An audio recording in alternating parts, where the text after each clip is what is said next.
老挝媳妇第一次观看春光杯海南文昌9人排球赛，直接看嗨了。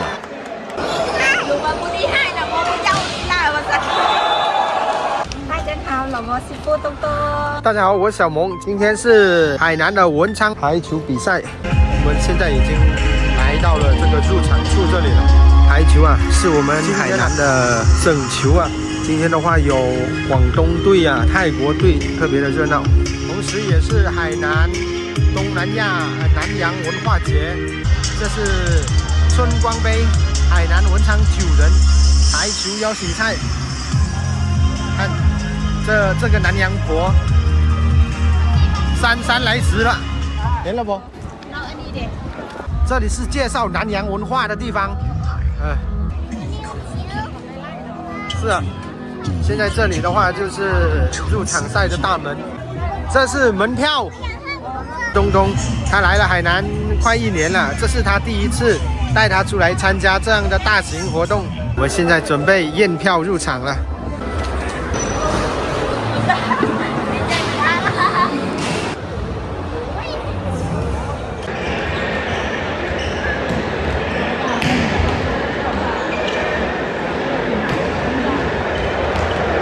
大家已经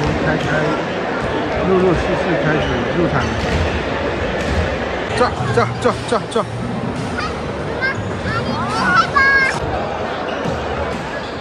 อันนี้เป็นไทยอันนี้เป็นรัสเซีย今天的话是俄罗斯的斯坦队对战泰国队，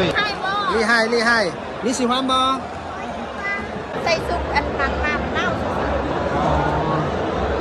今天还专门穿了这个运动服过来。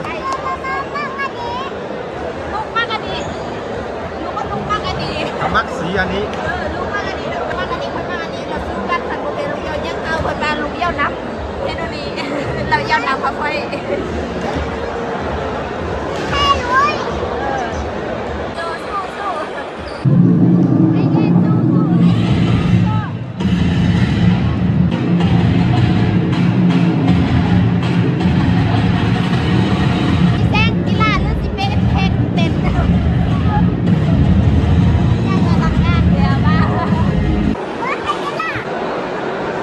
我家这个南洋婆也准备就绪了，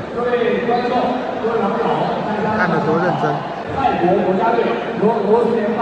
卡扎斯坦共和国排球队，让我们有请双方队员入场。哇，这边有节奏的这个掌声。哦，看到了泰球16球。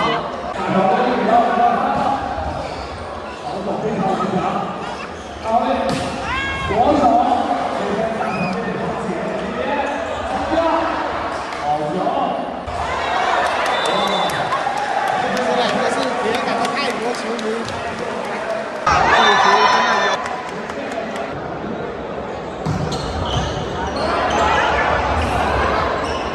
让我们去做。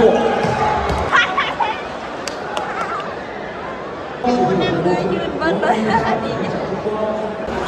การคันท่าเข้าเพื่อเห็นกันนะจะได้แต่แบบอันนี้เข้าทำ还当时的教练比划起来了。อาจจะทันไม่ค่อยมันค่อยตามเกมในเราถ้าแบบเจออยู่วันมาอยู่ข้างๆบุญได้เอา收钱了吗？这么捧场啊，萌子！第一次过来看排球比赛，比大人还有热情和激情。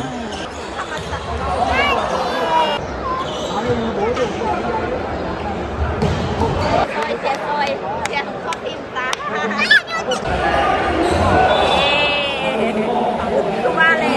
ให้เราเข้าอันแบบที่บ้านเราเข้าหัวโซ่ให้กันแบบชูยั่งเราไทยเขาจะแบบตีแห้งนะบัลลังเซียเราก็หูว่าสู้ให้กันแบบพวกนั้นใดบ้านเราเอาไปเลยแบบกูมีจังหวะไม่ยั่งเลยดิเก่งแท้มึง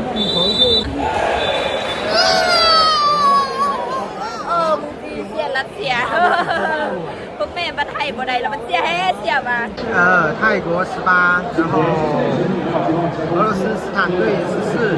ทีมรัสเซียเขาจะมาม้วนเขาจะบ่ได้มาสนะจะเบิ่งแม่เขาจะเดี๋ยวเขาจะได้เอาอยู่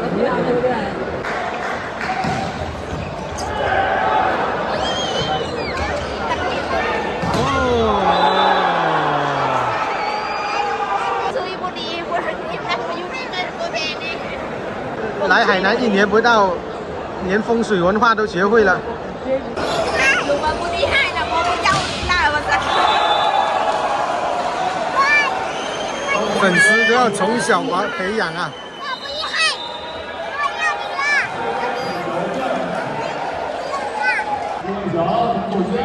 现在的比赛的话是越来越激烈了啊！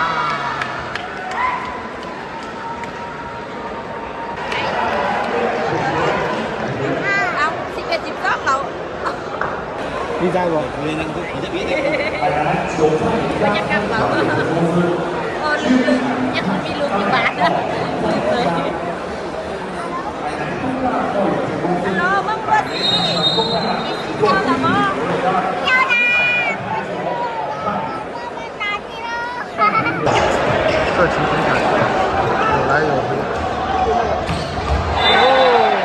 จับหัวใจฮะลูกมานี่ไอ้นี่มาเนี่ยมาจับหัวใจเดี๋ยวนี้ฮะเลยเพื่อ你这个小粉丝很尽职啊。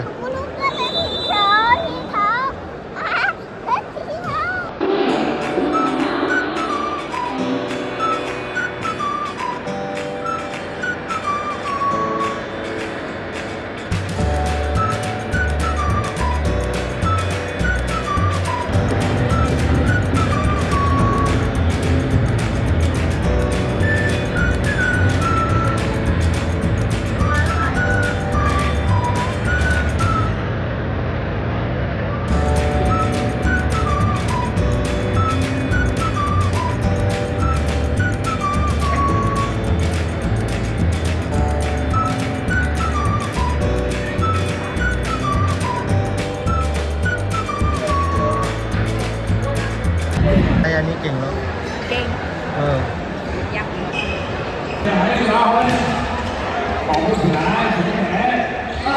บักเอ็มนี่บักตัวนี้ลิ้นล็อกตัวนี้กูว่าเขาจะจับตัวเองแห้งแต่ตัวเองก็ล็อกตัวนี้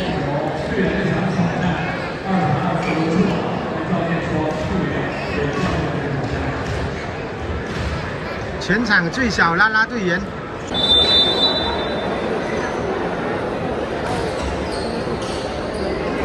现在泰国队的话是本家文打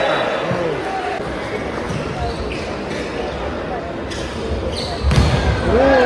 ไทยแลนด์สู้สู้ไทยแลนด์สู้สู้ไทยแลนด์สู้สู้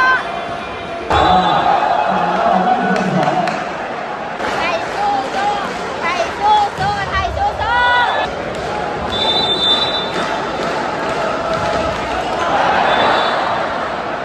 โมเป็นเซิร์ฟบ่ได้กันนั่งสู้บ่ได้ยังน่ะ哦。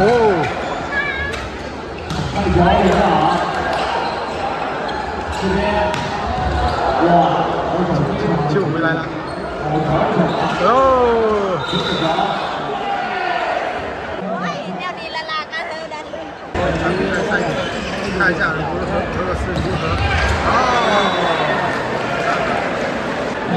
以3-0获得本场比赛的胜利。